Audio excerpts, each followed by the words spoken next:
कड़ाके की ठंड के बीच मौसम ने भी करवट ली है। हरियाणा के कई जिलों में बारिश हुई है, जहां रेवाड़ी, हिसार, सिरसा, फतेहाबाद, भिवानी और नारनौल में भी बारिश जो है वो हुई है। इसके साथ ही बात कलानौर की करें, जींद और चरखी दादरी में भी हल्की बूंदाबांदी देखी गई है। तो कड़ाके की ठंड के बीच मौसम ने कुछ इस तरह से करवट बदली है कि हरियाणा के कई जिलों में बारिश हुई है। कहीं पर बारिश हुई है तो कहीं पर बूंदाबांदी हुई है। रेवाड़ी, हिसार और सिरसा और फतेहाबाद में भी बारिश हुई है। भिवानी, नारनौल में भी बारिश हुई है। तो कलानौर, जींद और चरखी दादरी में हल्की बूंदाबांदी हुई है, जिसने कहा जा सकता है कि तापमान में बदलाव लाया है। तो बड़ी जानकारी आपको दे दें, मौसम ने करवट बदली है। सुबह से ही कड़ाके की ठंड पड़ रही थी और अचानक से जिस तरह से मौसम बदला, कहीं पर बारिश हुई है तो कहीं पर बूंदाबांदी हुई है।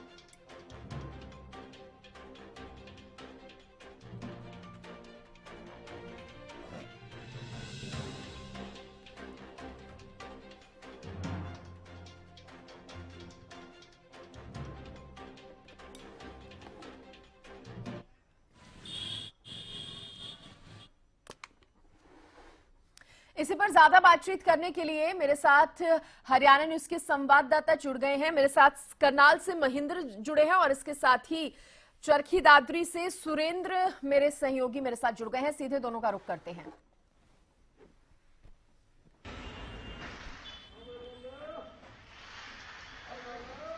चलिए, करनाल में क्या कुछ हाल है, किस तरह से मौसम ने करवट बदली है, इसकी जानकारी देने के लिए महेंद्र मेरे साथ जुड़े हुए हैं। महेंद्र, अभी कैसा तापमान बना हुआ है करनाल में, खासतौर पर जिस तरह से हरियाणा के कई जिलों में बारिश और हल्की बूंदाबांदी हुई है, मौसम में बदलाव आया है उससे? जी बिल्कुल सृष्टि, देखिए जिस तरह से मौसम विभाग ने पहले ही जानकारी दी थी कि आज और कल हरियाणा के 17 जिलों में येलो अलर्ट जारी किया गया है बारिश और ओलावृष्टि का। वही बदलाव मौसम का करनाल में भी देखने को मिला है। करनाल में अभी बादल जो है वो छा चुके हैं, किसी भी समय यहाँ भी बरसात हो सकती है। हरियाणा के हालांकि कई जिलों में बूंदाबांदी हो चुकी है, लेकिन करनाल में अभी मौसम जो है बरसात से पहले का जो बना हुआ है, तो कभी भी यहाँ पर बूंदाबांदी हो सकती है। इसके अलावा जिस तरह से पहले जो मौसम में ठंडक थी उसमें कुछ कमी जरूर देखने को मिली है, क्योंकि आज जो धूप निकली थी उससे तापमान कुछ बढ़ा था।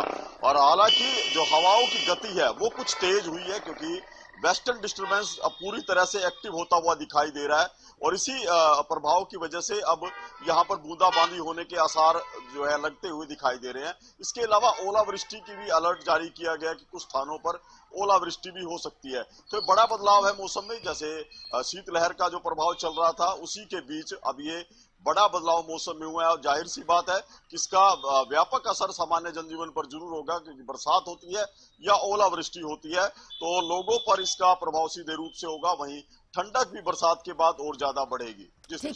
ठीक है महेंद्र, आप बने रहिए। सुरेंद्र का रुख करते हैं, क्योंकि चरखी दादरी में भी हल्की बूंदाबांदी हुई है। सुरेंद्र, कैसा मौसम बना हुआ है वहां का? जी देखिए, 2 दिन पहले चरखी दादरी में धूप निकली, फिर कल शुक्रवार को धूप निकली, उसके बाद सुबह से ही तेज हवाएं चली और तेज हवाओं के साथ हल्की बूंदाबांदी शुरू हो चुकी थी और अब भी लगातार बूंदाबांदी चल ही रही है। मौसम विभाग की बात करें तो मौसम विभाग का कहना है कि आने वाले दिनों में लगातार बारिश होने का आसार बताया जा रहा है और कड़ाके की ठंड भी गिरेगी। वहीं अगर कृषि की ओर से देखा जाए तो गेहूं और सरसों की फसल को यहाँ जो हल्की बूंदाबांदी हुई है उससे फायदा मिलेगा, क्योंकि किसानों को अलग से ट्यूबवेल से या नहर से पानी नहीं देना पड़ेगा, उनको इंतजार नहीं करना पड़ेगा और प्राकृतिक जो ये वर्षा हुई है इससे बहुत ज्यादा फायदा मिलने वाला है। कड़ाके की ठंड को लेकर कहें तो बुजुर्ग और बच्चों को ज्यादा परेशानियों का सामना करना पड़ रहा है। जब सुबह से ही तेज हवाएं चली तो लोग कपकपा रहे थे, क्योंकि ठंड ज्यादा हो गई थी। फिर अचानक से मौसम बदला, बादल छाए और फिर हल्का बूंदाबांदी शुरू हो गई दोपहर बाद। अब तक बूंदाबांदी चल ही रही है।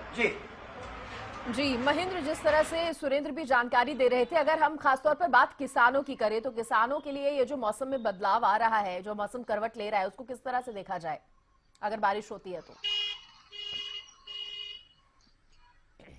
बिल्कुल सृष्टि, देखिए जिस तरह से मौसम के बदलाव के जो संकेत मिल रहे हैं उसको अलग अलग मायनों में देखा जा सकता है, क्योंकि जिस तरह से मौसम वैज्ञानिकों ने बताया था कि बरसात के साथ ओलावृष्टि भी हो सकती है, तो जाहिर सी बात यदि ओलावृष्टि होती है तो उससे सभी फसलें प्रभावित होंगी, चाहे वो गेहूं की फसल हो, सरसों की हो, सब्जियों की हो या फलों की फसल हो, वो पूरी तरह से प्रभावित होंगी, क्योंकि पहले ही 1 लाख से ज्यादा एकड़ की फसल जो है ओलावृष्टि के कारण हरियाणा में प्रभावित हो चुकी है।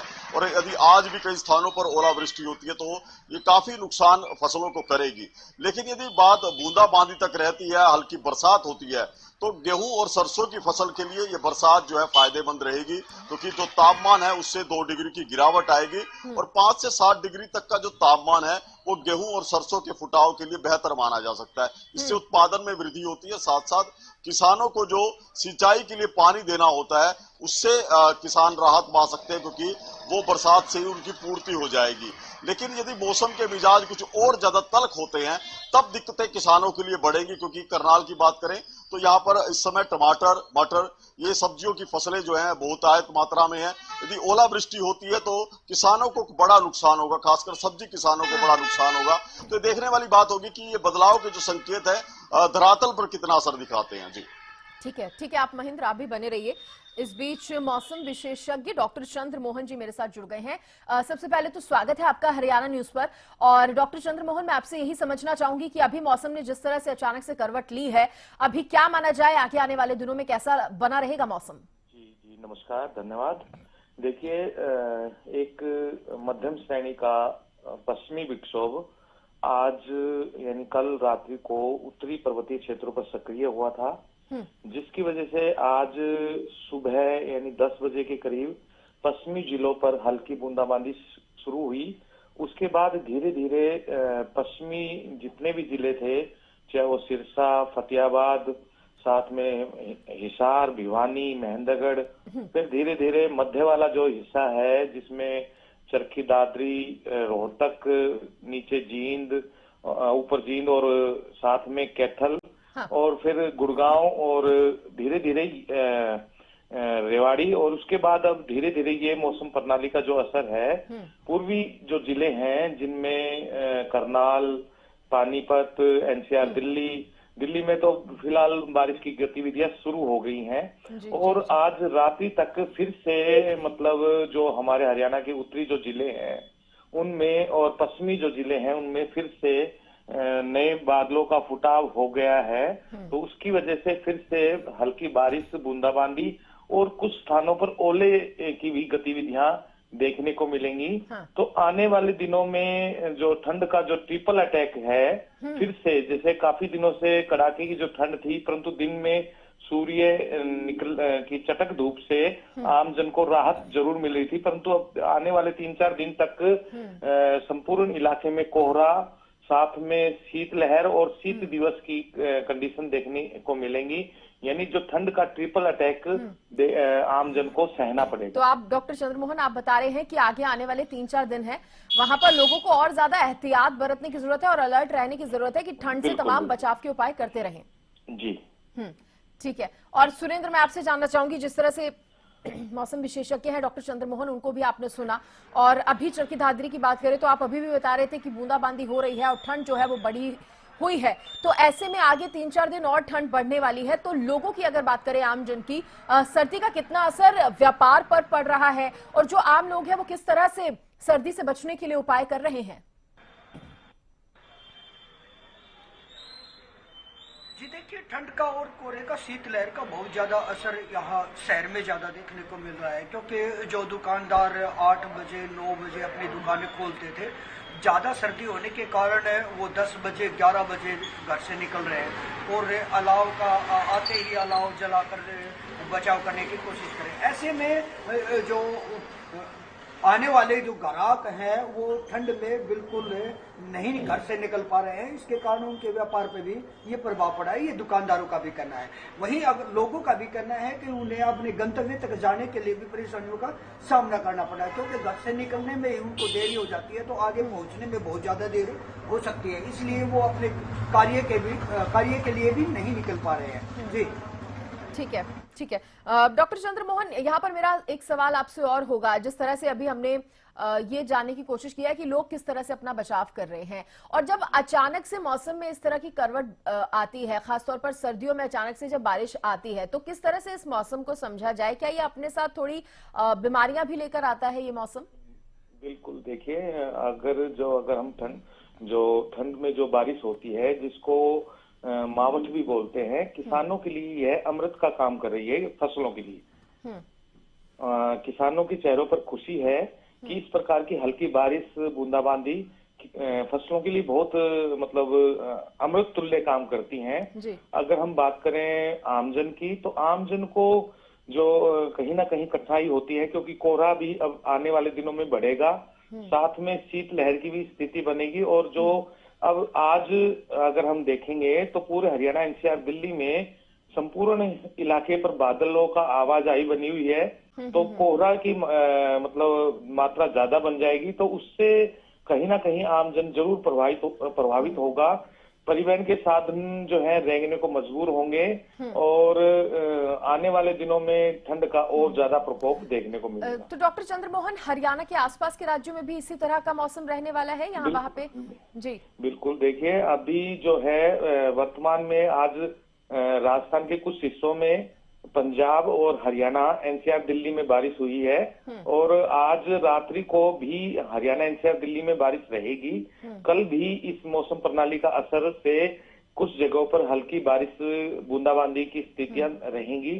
साथ में हमारे सटे हुए उत्तर प्रदेश में भी बारिश की गतिविधियां आने वाले 2-3 घंटों में देखने को मिलेंगी। अच्छा, धूप का इंतजार लोग लंबे समय से कर रहे हैं, तो उनके लिए आपके पास क्या मैसेज है? क्या लगता है 3-4 दिन बाद थोड़ा मौसम में बदलाव आएगा, धूप निकल सकती है? कुछ है अनुमान? अभी 3-4 दिन तो धूप के आसार बहुत ही कम है, परंतु 3-4 दिनों के बाद जैसे ही दूसरे पश्चिमी और जो उत्तरी हवाएं चलेंगी, उससे रात्रि तापमान में तो गिरावट आएगी, जबकि सूर्य की जो चमक है वो भी देखने को मिलेगी, तो उससे आमजन को जरूर राहत मिलेगी। चलिए सर, बहुत शुक्रिया आपका जुड़ने के लिए। महेंद्र, अब मैं आपका रुख करना चाहूंगी, क्योंकि जिस तरह से मौसम में बदलाव आया है और 3-4 दिनों तक, आने वाले 3-4 दिनों तक मौसम ऐसा ही रहेगा। बात अगर आमजन की जाए तो किस तरह से सर्दी से खुद को वो बचा रहे हैं, और सरकार के, प्रशासन के क्या इंतजाम नजर आ रहे हैं, खासतौर से उन लोगों के लिए जो बेघर हैं, बेसहारा हैं, उनके लिए भी कुछ खास इंतजाम किए गए हैं प्रशासन की तरफ से? महेंद्र। सृष्टि, जिस तरह से अब की बार जो सर्दी पड़ रही है, उसका स्पेल थोड़ा सा डिस्टर्ब नजर आ रहा है, क्योंकि पहले बीते सालों में इस तरह की स्थितियां बनती थी कि 14 जनवरी जब मकर संक्रांति के बाद सूर्य की गति बदलती है, तो उस समय जो जरूर मौसम में बदलाव आता है कि थोड़े से तापमान में गर्मी आती है, लेकिन इस बार ऐसा नहीं होगा। इस बार 14 जनवरी के बाद भी जो है ठंड बरकरार रहेगी। जिस तरह से मौसम वैज्ञानिक भी बता रहे थे कि धुंध और कोहरे का दौर भी जारी रहेगा, तो ऐसे में अभी लोगों को ठंड से राहत नहीं मिलेगी। जहां तक बात है कि क्या कुछ प्रबंध किए हैं सरकार की तरफ से, प्रशासन की तरफ से, तो जो लोग बेसहारा होते हैं, जो खुले आसमान के नीचे अपनी रात बिताते हैं, उनके लिए रैन बसेरों की व्यवस्था करनाल जिले में अलग अलग स्थानों पर की गई है। करनाल जिले में करीब 12 रैन बसेरे ऐसे बनाए गए, जिनमें कुछ अस्थायी रैन बसेरे हैं, कुछ अस्थायी रैन बसेरे हैं, जहां पर जो बेसहारा लोग हैं या जिनको रात को जगह नहीं मिलती सोने के लिए, वो इन रैन बसेरों में जा सकते हैं। वहां भोजन की व्यवस्था की गई है, गर्म कपड़ों की वहां पर व्यवस्था रखी गई है, ताकि जो है सर्दी का प्रभाव ऐसे लोगों पर कम हो। तो लोग अपने स्तर पर भी कुछ प्रयास कर रहे हैं, क्योंकि ठंड का प्रकोप बहुत ज्यादा है। अलाव का लोग सहारा ले रहे हैं। वहीं घरों से निकलना भी अब लोगों का कम हो चुका है, क्योंकि स्कूलों की छुट्टियां हैं, और बुजुर्गों को भी स्वास्थ्य विभाग की तरफ से ये हिदायत दी गई है कि इस मौसम में अपने घरों से कम बाहर निकलें। तो जाहिर सी बात है कि मौसम इस तरह से जो अपना रूप दिखा रहा है, उसका असर सामान्य जनजीवन पर जरूर होगा। और अब बरसात जब शुरू होगी तो उसके बाद कहीं ना कहीं सब कुछ अस्त व्यस्त होता भी दिखाई देगा। जी चलिए, बहुत शुक्रिया महेंद्र आपका भी, और सुरेंद्र आपका भी, आप जुड़े और तमाम जानकारी आपने दी।